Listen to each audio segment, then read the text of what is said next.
आज चाहिँ हामी राउन्ड अफ 42 मा कुन देश पुग्छन् र राउन्ड अफ 42 मा कुन देश कुनसम्म खेल्छन् भनेर हेर्न गइरहेको छौँ। र पहिलो ग्रुप एबाट हाम्रो ए बीबाट चाहिँ अलरेडी सिलेक्ट भइसकेको छन् र ती 3 म्याच भइसकेको छ।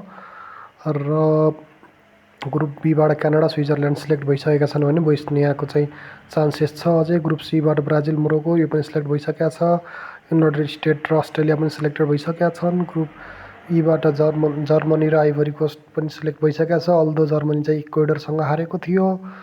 र ग्रुप एफबाट पनि नेदरल्यान्ड र जापान सिलेक्ट भइसकेका छन् भने मलाई यो ट्युनिसिया चाहिँ अन्तिम स्थानमा छ, स्विडेन तेस्रो स्थानमा छ। तेस्रो स्थानमा रहँदै अर्को राउन्डमा सिलेक्ट हुने सम्भावना जीवित रहेको छ। भने ग्रुप जीबाट चाहिँ इजिप्ट, इरान, बेल्जियम, अहिले बेल्जियम तेस्रो स्थानमा छ। बेल्जियमको खेल चाहिँ न्युजिल्यान्डसँग बाँकी भएको हुनाले मलाई दोस्रो स्थानमा उक्लिन्छ जस्तो लागेको छ। र ग्रुप एचबाट चाहिँ स्पेन, उरुग्वे सिलेक्ट भइसकेका छन्। केप ब्रेडे चाहिँ तेस्रो स्थानमा छ र यसको पनि सम्भावना जीवितै छ। ग्रुप आईबाट फ्रान्स र नर्वे सिलेक्ट भइसकेका छन्। यसमा अब सेनेगल र इराकको खेल बाँकी छ, जसले जित्छ त्यो चाहिँ सिलेक्ट हुने सम्भावना बाँकी रहन्छ। अर्जेन्टिना, अस्ट्रेलिया सिलेक्ट भइसकेका छन् भने अल्जेरिया र जोर्डनमध्ये अल्जेरियाको चाहिँ तेस्रो स्थानमा रहँदै सम्भावना जीवितै छ। ग्रुप केबाट पोर्चुगल दोस्रो स्थानमा रहँदै सिलेक्ट हुन्छ जस्तो लाग्छ मलाई चाहिँ। ग्रुप एलबाट चाहिँ क्रोएसिया, इङ्ल्यान्ड र घाना मध्ये क्रोएसिया चाहिँ अहिले तेस्रो स्थानमा भएर सिलेक्ट हुन्छ जस्तो लाग्छ। सिलेक्ट हुने सम्भावना जीवितै लाग्छ जस्तो लाग्छ भने थर्ड प्लेस भएर सिलेक्ट हुने देशहरूमा चाहिँ मलाई क्रोएसिया, साउथ कोरिया, अनि त्यसपछि Ecuador, Scotland, Algeria, Scotland, Sweden, अनि बोस्निया, पाराग्वे चाहिँ हाम्रो थर्ड प्लेसको चाहिँ 8वटा सिलेक्ट हुन्छन् जस्तो लाग्छ। थर्ड प्लेसमा रहेको र अरू चाहिँ 4वटा चाहिँ बाहिरिन्छ जस्तो लाग्छ। त्यसपछि अब हाम्रो राउन्ड अफ 32 सुरु हुन्छ र यदि त्यस्तो भयो भने राउन्ड अफ 32 को पहिलो खेल हुन्छ जर्मनी भर्सेस पाराग्वे र दोस्रो खेल फ्रान्स भर्सेस स्कटल्यान्ड। पहिलो जर्मनीले जित्छ जस्तो लाग्छ भने फ्रान्स र स्कटल्यान्डमा फ्रान्सले जित्छ जस्तो लाग्छ। साउथ अफ्रिका र स्विजरल्यान्डमा मेबी स्विजरल्यान्डले जित्छ, पल्ला अलिकति भारी छ कि जस्तो लाग्छ। तर साउथ अफ्रिका पनि कम छैन, साउथ अफ्रिकाले जित्छ होला। नेदरल्यान्ड र मोरोक्कोमा चाहिँ नेदरल्यान्डले जित्छ छ भने पोर्चुगल, घानामा पोर्चुगल, स्पेन र अस्ट्रियामा त स्पेन नै हुनु पर्यो। युनाइटेड स्टेटले चाहिँ बोस्नियालाई जितिहाल्छ जस्तो लाग्छ। इजिप्ट र साउथ कोरिया यो पनि टफ नै छ, तर साउथ कोरियाले जित्छ होला। ब्राजिल, जापान, ब्राजिलले जित्छ होला। जापान पनि कम चाहिँ छैन।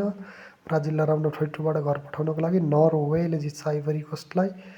मेक्सिको र स्विडेन मध्ये मेक्सिको, इङ्ल्यान्ड र इक्वेडरमा चाहिँ इङ्ल्यान्ड, अल्दो इक्वेडरले चाहिँ जर्मनीलाई हराइसकेको छ। अर्जेन्टिना र उरुग्वे मध्ये अर्जेन्टिना नै बलियो साइड हुनुपर्छ। अस्ट्रेलिया र बेल्जियममा बेल्जियम, क्यानाडा, अल्जेरियामा चाहिँ क्यानाडाको सम्भावना छ। कोलम्बिया र क्रोएसिया एकदम tough tight competition, heavy competition हुनेवाला छ, तर कोलम्बियाले जित्छ जस्तो छ। त्यसपछि राउन्ड अफ 16 भन्नेमा चाहिँ पहिलो म्याच नै एकदम ब्लकबस्टर हुनेवाला छ, जर्मनी र फ्रान्स। Very tough. जर्मनी चाहिँ इक्वेडरसँग हारिसक्यो भएर मैले फ्रान्स लिएँ। साउथ अफ्रिका र नेदरल्यान्ड्समा नेदरल्यान्ड्स, पोर्चुगल र Spain, that gonna be very tough, very tough. मनले चाहिँ पोर्चुगलले जितियोस् जस्तो लागेको छ, तर स्पेनको टिम पनि कम चाहिँ छैन। तर अन्तिममा मन पोर्चुगलतिर नै गयो। पोर्चुगल नै नो पोर्चुगलले नै जित्नुपर्छ, जित्छ भन्दा पनि।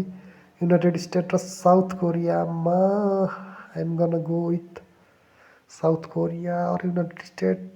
आयोजक भएको हिसाबले युनाइटेड स्टेटमै गइयो। त्यसपछि ब्राजिल र नर्वे। हल्यान्डको फर्म हेर्दा नर्वेको पनि सम्भावना चाहिँ छ। मेक्सिको, इङ्ल्यान्ड, ब्राजिल चाहिँ अलिक कठिन परिरहेको छ। अर्जेन्टिना, बेल्जियममा अर्जेन्टिना भइहाल्यो। कोलम्बियाले चाहिँ क्यानाडालाई जितेर क्वार्टर फाइनलको यात्रा तय गर्छ जस्तो लाग्छ। क्वार्टर फाइनलमा फ्रान्स र नेदरल्यान्ड। एकदम गाह्रो। फ्रान्सको अलिकति पल्ला भारी। अब यदि पोर्चुगलले स्पेनलाई जित्यो भने यता युनाइटेड स्टेटलाई जित्न चाहिँ त्यति गाह्रो हुने छैन, तर स्पेनलाई नै जित्न के गर्छ त्यसमा चाहिँ अलिकति शङ्का मान्न सकिन्छ। ब्राजिलको पनि क्वार्टर फाइनल म्याच इङ्ल्यान्डसँग। ब्राजिल चाहिँ एकदम गाह्रो पुलबाट आइरहेको छ। जापानहरूदेखि लिएर सबै गर्दा त्यसपछि मेरो सेमी फाइनल्स टोलीहरू फ्रान्स, पोर्चुगल, ब्राजिल र अर्जेन्टिना। अर्जेन्टिना त पुग्छ नै जस्तो छ अहिले पनि। पोर्चुगल र फ्रान्समा फ्रान्स र अर्जेन्टिना फाइनल होला कि अर्जेन्टिना पोर्चुगल? म त यही चाहन्छु अर्जेन्टिना पोर्चुगल फाइनल होस्, Messi versus Ronaldo in the final. तर के हुन्छ, मैले दुईवटा फाइनलिस्ट टोली चुज गर्न चाहिँ निकै नै गाह्रो परेको अवस्था छ। तर मनले चाहन्छ अर्जेन्टिना भर्सेस पोर्चुगलको फाइनल होस्। हेरौँ कसको हुन्छ फाइनल। मनले त चाहन्छ मेस्सीले त ट्रफी जितिसक्यो, अब रोनाल्डोले पनि ट्रफी जितोस् भन्ने चाहन्छ।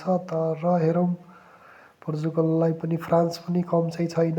लगातार दुईवटा फाइनल क्वालिफाई गरेर एउटा फाइनल जित्नु, 18को विनर 22को रनर अफ फ्रान्सलाई हामी कहिले पनि आउट अफ द बक्स लिन सक्दैनौँ। हेरौँ।